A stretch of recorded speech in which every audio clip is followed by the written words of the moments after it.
let's do some player ratings for the 5-0 loss for Man City. Wow, it's gonna be a good one. Gonna be a good one. Leno, you know what? Actually, Leno played pretty good. Made a few big saves. That point blank save. Yeah.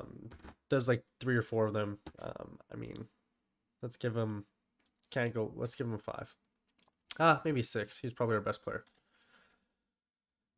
Give him a 6. Without Leno, it'd easily be 7, 8-0. And I think a few people were saying that after the game as well.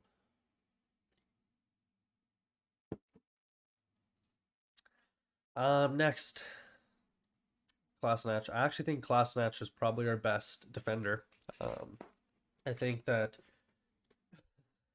I don't think he should be playing. I think he should probably be Mari in there, but Mari's played so awful that Arteta was forced to play Kolasinac because we have Ben White and we also have Gabriel out. So our 2 number 1 defenders are out. We're playing a back 3. He's forced to play Kolasinac. I mean, he could have played Tierney in here and played Saka out wide, which I probably would have done. And then you can put, I don't know, maybe Martinelli. I don't know if Martinelli's sick, or you just put Lacazette up top, or put Aubameyang out wide, put Lacazette up top, move Smith Rowe over to the right. He could have changed this, but he chooses to play Kolasinac. He actually has a decent game, probably our best defender. I mean, I'm gonna give him a 4. It's the best you can do. Holding. Big Holding fan. I really do appreciate Holding. I think that he gets hung up to dry quite a bit by his other defensive partners. This game, not really. I mean, I don't even know what goal was. There's so many against us, but there's one of the, I think it was the second goal where, or third goal where it was a tap in from Grealish makes a nice little pass in front, the outside foot, and, and Rob Holding gets sucked into playing into the midfielder initially, and then he just drops off and leaves him. And he just gets caught in position. He goes to, I don't know if he goes to block a shot on Grealish, but he goes over to the far post. So he goes to block a shot, and he ends up, instead of staying here and covering the hole, the pass across the slot, he literally just comes to block a shot over here, the same place that Leno goes. Leno's already here, and he stands in front of him. The pass goes in between them, or actually goes on this side of him, and it's just a tap in.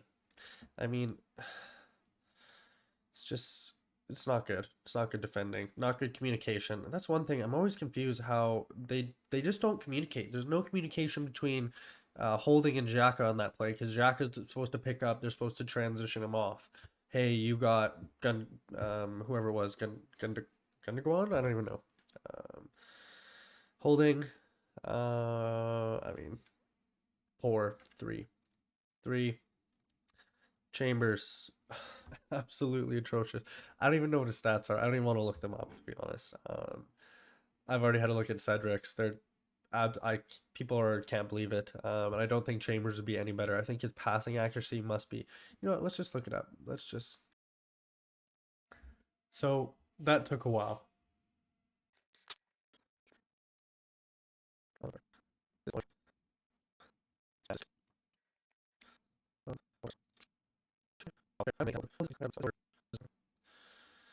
Whatever. We're gonna edit that out. Edit that. So yeah, can't give Chambers any more than, I mean, 2, and that's being generous. I mean, I guess he probably made a few tackles. I don't remember him doing anything. Gave the ball away so often in this space here. He just looks out of sorts. The jumping header, he just mistimes it. He knows he misses it. Instantly, he knows it's bad. He just jumps. He doesn't get out jumped. People always say, "Oh, he gets out jumped." He doesn't get out jumped. He mistimes his jump. It goes over his head, and as he goes to flick it on, it just passes him. And, I don't even know who taps it in, but again, it's another just easy tapping for them because it's a misheader. He knows it. He knows it's a mistake instantly, and he shows that he's upset. But just poor. It's really poor. Cedric.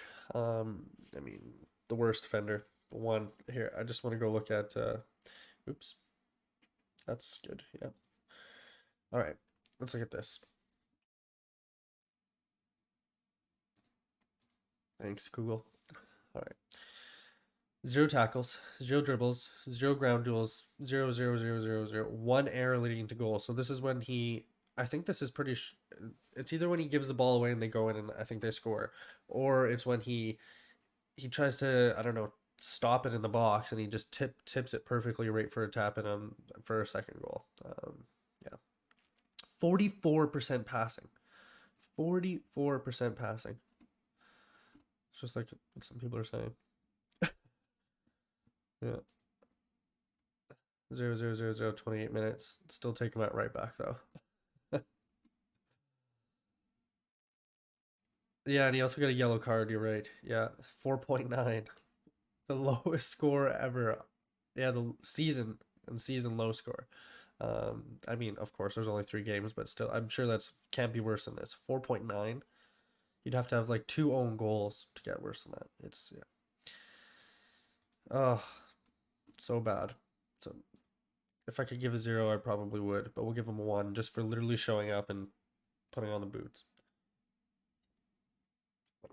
Tierney, I think he didn't have a great game. He didn't play poor. There was another time where he was getting frustrated and he just went and chased down the ball, but he got the ball. I think they're kind of just toying with him down here. They know there's nobody up there with him. They're down 10 men, and he's just kind of burning his energy. So, and I think he picked up another injury. So I don't know. The guy is made of glass. I mean, just injured constantly. 4. Give him 4. Actually, no. Give him a 3. Sorry, Tierney. You're my guy, but man. Xhaka. Xhaka played awful, I think. Obviously, there's the red card. It's the first thing everybody's going to talk about, and it's inexcusable. Like, the way he dives in, I don't even make challenges like that, and I don't even know what I'm doing. So I don't even make challenges like that, and yet he's throwing, and he just jumps at it. It's like he jumps and he does like a lunge kick with his both feet almost initially, and then he pulls one back, and he does slide a little bit, but it's wild. It's out of control.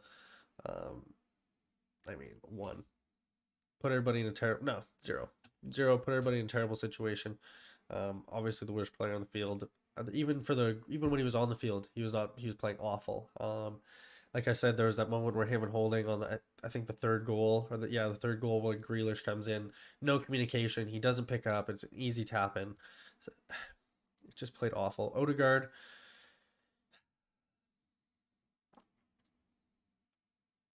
it's a tough one. I mean, he tried to do his best. Once we went down to 10 men, there's nothing he could really do. He was just kind of running around. He was trying to initially in the first 7-10 minutes. I think he really helps the press. I think he's really good at telling people where and when to press, and he's always directing people and telling you press here, you go here. So which is good. I think we need that with our young team. So I think he's gonna be good for the future. For this game, I mean, you can't give him more than a 5. Um, I think he was probably one of our better players. Tried to control the game in the first little bit, but once that first goal went in, everybody else is deflated. And I don't know, he's a leader for sure, but I don't know if he's an energy guy. There's some people that just they can build energy, something happens, go down. Usually it's a defender and he's able to pick people back up. And Odegaard's a leader, but I don't think he's an energy guy. So we'll see. We need somebody who's going to put some energy in the midfield. Maybe Lokonga once he matures a little bit. We'll see. And again, I would have liked to see Lokonga instead of Xhaka, or even Lokonga brought on. Was he? I don't even know if he was part of the subs. Let's look. Was he? Tavares. Yeah, he was. Oh, yeah, he was. See, why would you not bring on Lokonga? Why would you play Xhaka? I guess I think what he's doing here is he's looking to fill. Obviously, he knows Man City's going to have a lot of the ball, so he's looking for a little bit more defender rather than Lokonga, who's good at turning on the ball. Obviously didn't work out. Some things with Xhaka just don't work out. Shown it so often in the past, like what, 4 seasons? It's been 11 red cards or something. Somebody was saying, I think Ian Wright said that after the game. 11 red cards. 11. Fucking hell. Fucking hell. Smith Rowe, I think, was actually probably our best player. I'm gonna give him a 6. That's just because he worked his absolute ass off. He running up, and even there's a moment where I think it was in like the, I don't know, 80th minute, and he got the ball and he was driving up the field. 80th minute, he's exhausted, playing the whole game 10 man, driving up the field, and I think they just kind of touched the ball away from him, and he was just out of gas. He just laid on the floor. I felt for him. There's a moment where he was just laying there, and I felt for him. I knew how bad he wanted it, and how much he cares about wearing the badge. and the number on his back. I think he's really taken it on wearing the number 10. So good on him. Nothing worked for him today. Obviously, once we went down to 10 man, even after the first goal, there's nothing for him. So give him a 6. Move on. Saka, I think, had a pretty good game actually, especially in the first 7 minutes. I thought he looks lively. I mean, I don't know how sharp he is. There was a moment where he strikes the ball. I don't think he strikes the ball very well all the time. Sometimes he does, and he's great at he can cross a ball really good when it's got good whip and on it. But sometimes when he strikes it's when he hits it with his laces. It's often cuts all the time, and it's off spin. So really needs to work on that. But I mean, give him a 5. I think. I don't know. Was he the same as Odegaard? I think Odegaard did a little bit more. Yeah, we'll give him a 4. Sorry, Saka. I think that. Yeah, makes more sense. I think he tried hard. Nothing worked for him. Yeah. I think Aubameyang. I think he ran around a lot until he got subbed by. I think he went off for Lacazette. Pretty sure. Yeah, Lacazette for Aubameyang. Yeah, and then it was Mohamed El Neni filled in the spot for Xhaka. And who went off? Nobody? I don't know who went off. Whatever. Doesn't matter. The game was over anyway. So, but I mean, tried to press a little bit. I think he ran hard for the team, but I'll give him a 4, just like Saka. Oops. Like Saka. Same with Lacazette. I mean, came on, ran around a little bit, had nothing, and he didn't want to come on. I mean, why are you bringing him on with 10? I think came on 15 minutes to go, or maybe it was 60th minute, whatever. But still, had nothing to do, and he knows he's just gonna come out and have to just run around and press and play defense, and like, and maybe he's just saving Aubameyang. Maybe he's still building fitness. And I think he pulled Odegaard off actually for Maitland-Niles. So I think Odegaard's building fitness now that I think about it too. So maybe that was always a plan. Play them for 60 minutes, build some match fitness. We're probably always going to lose this game anyway. So I think he was thinking we'll probably be down by a goal or 2 at this point, not 4 or 5 or whatever it was. Yeah. So this is Lacazette. We'll give him I don't know, 4. Didn't have much to do. Came on. Yeah. Maitland-Niles, I think he came on. When did he come on? I think actually he kind of filled in the Xhaka role where he was back here with El Neni, and El Neni kind of filled in back here with him too. So it would have been Maitland-Niles and El Neni sitting here, kind of back. And then Maitland-Niles, sorry, was picking up the ball back here, which not bad to see. I kind of like him in that role. He's very calm. He's almost too calm in the ball. It's kind of he's never rushed, which is good, but he never looks like he's really in it. He just looks like he's just kind of floating around. But it's kind of his style of play. Just like when he takes that penalty, just cool as ice. Leon Dallas, I don't know. Give him a 4 also. Nothing really to do. El Neni, I mean, same thing. 4, came on, ran around. I don't remember him even touching the ball. Did he touch the ball? Probably not. I have to look at his stats, but that's player ratings. I mean, terrible performance. Just not something I want to look back on. I think Leno saved us. That's why he's playing the 6 back here. That's why he's got the 6. Him and Smith Rowe. I mean, Smith Rowe, like I said, worked his ass off. So I'll give him a 6 just for his effort. And I felt bad for him. Yeah, player ratings. We move on.